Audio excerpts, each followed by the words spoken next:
Well, hey there, YouTube. Welcome to Monday's edition of The Breakfast Club. I'm Got That Funk, and I want to thank you for joining me.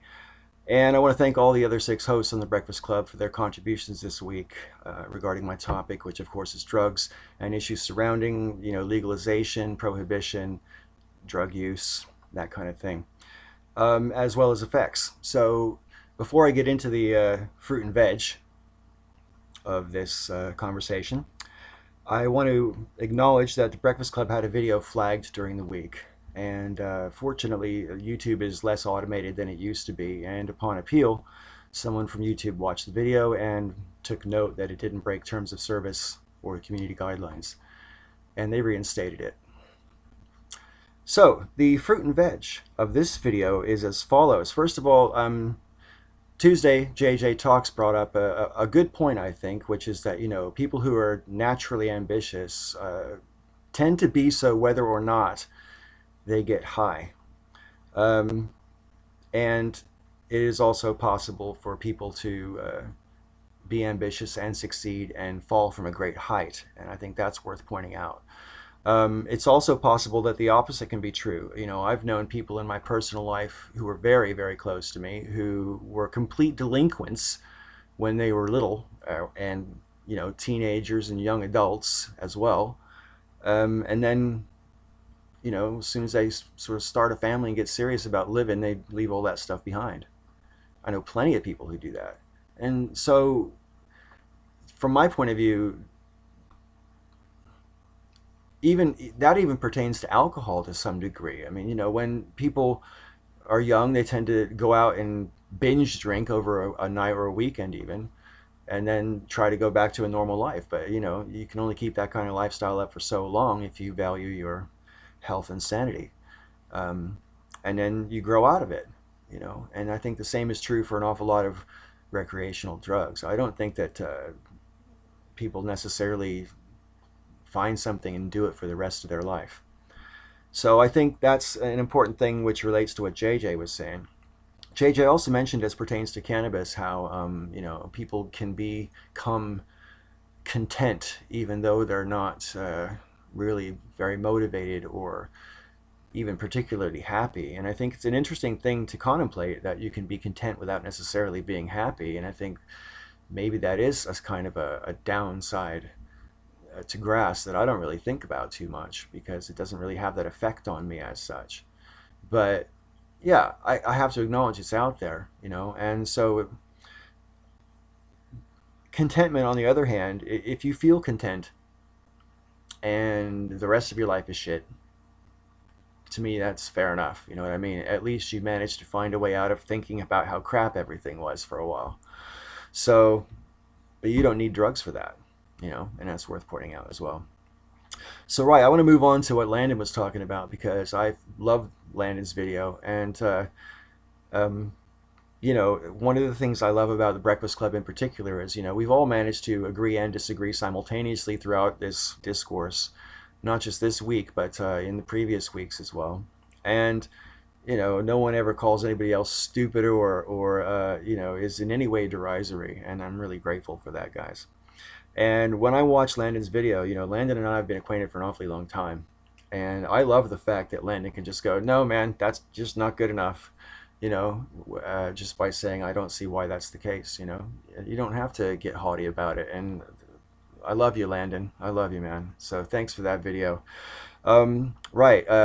One of the things that Landon said right off the bat in the beginning of his video was that, I think he was implying that when I phrased it as, people have always sought to alter their state of consciousness, that I'm making it more than it is.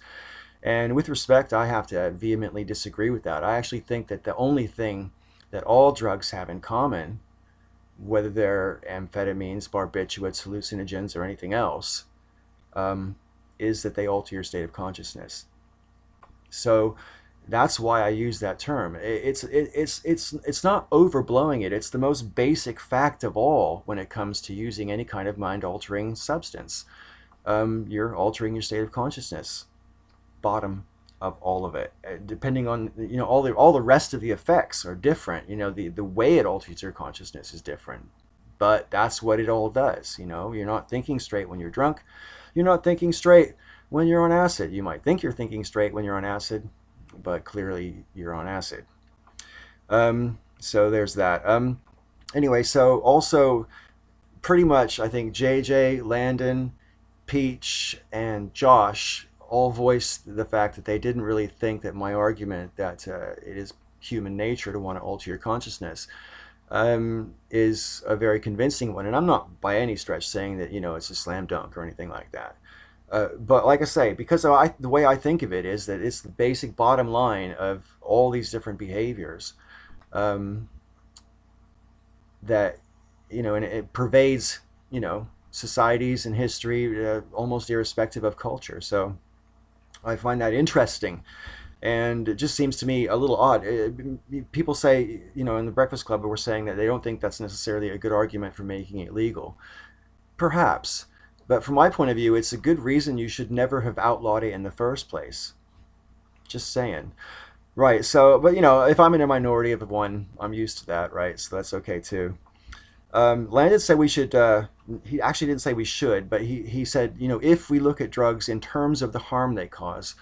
And, there's definitely a fair argument to be had about that. And certainly there's such a wide variety of different drugs that if we're just talking about recreational drugs, that spans such a wide variety that it's almost too general a term. Nevertheless, even if we're just talking about that, we also have to consider the harm that prohibition causes. And I think that's a point that Sketchy and Peach and well, virtually everybody referenced it in the video, in their videos in one way or another. And yeah, criminalizing behavior has that people are going to do whether we like it or not. Basically, that's the truth of it. Criminalizing that behavior, if again, with victimless crime, we could have an argument about that, and I don't necessarily think that pertains to all drugs for sure. Like Landon mentioned, especially alcohol.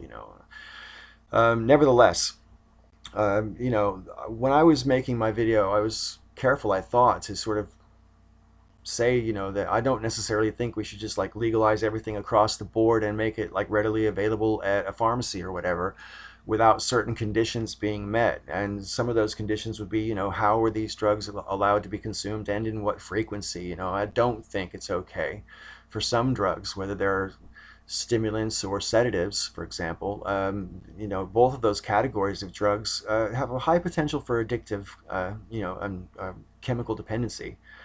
And that being the case, no, I don't think that, Landon said, should we make all prescription drugs just legal over the counter? No, I am, by no means that liberal. I think that regulation is the most important part of the legalization argument. You have to have regulations which are both pragmatic, practical, and affordable. And I think, we need to be prepared to pay some kind of price. I mean, I don't think that the argument that because alcohol is legal, we should legalize everything else is a good argument. But I'm not making that argument when I say this. But the thing about alcohol that we have to look at is, look at the price that we've been prepared to pay as a society because people like to drink. Certainly here in the UK, every Friday and Saturday night, every fucking paddy wagon is full of drunks and every emergency room in a hospital is full of drunks. So, people hurt themselves or get in fights or whatever. It happens every weekend. Binge drinking is an issue in this country, certainly for a certain demographic, especially so. So yeah, we're prepared to pay a certain price, and I think that as someone who doesn't really like to drink very much, I do have a stake in this argument. I have to confess, I don't like drinking very much, but there's other things I like, and I just think, how come you can have yours but I can't have mine? That's not fair. I'm doing less harm with mine than some people do with yours, so leave off. That's my argument, and I realize that's from emotion and personal. Fair play. It's what it is. What it is. Anyway, on to what you guys were talking about. I'm going to digress over and over and over again, folks, and I'm going to try to get this down to as short as possible, and I just haven't even gotten to the end of the week yet. And anyway, so I'm going to move on now, I suppose, to Kate's video. Kate, I want to thank you in particular for sharing your personal story. I was already aware of that story, but I'm not even sure how I became aware of it, whether it was from a video or a blog TV session or whatever. I really can't remember. But I did know about it, and I'm glad you decided to share it in the Breakfast Club, because I think it's important that we acknowledge that drugs are risky and that those risks are not just for the person who's taking the drugs, but if things go wrong, it's also for all the people in their life. And we have to look this stuff in the face and, try to come up with some method of making the maximum amount of people get what they want without harming the maximum amount of other people. That's what I think. So I want to just thank you for that. And one thing I said to Kate in the comment section, which I think I should reiterate in this video, is when it comes to smoking pot, I am, all for designated spaces for that. I understand the implicit freedom of just sparking up outside. I totally get that. And I think that's incredibly important on one level.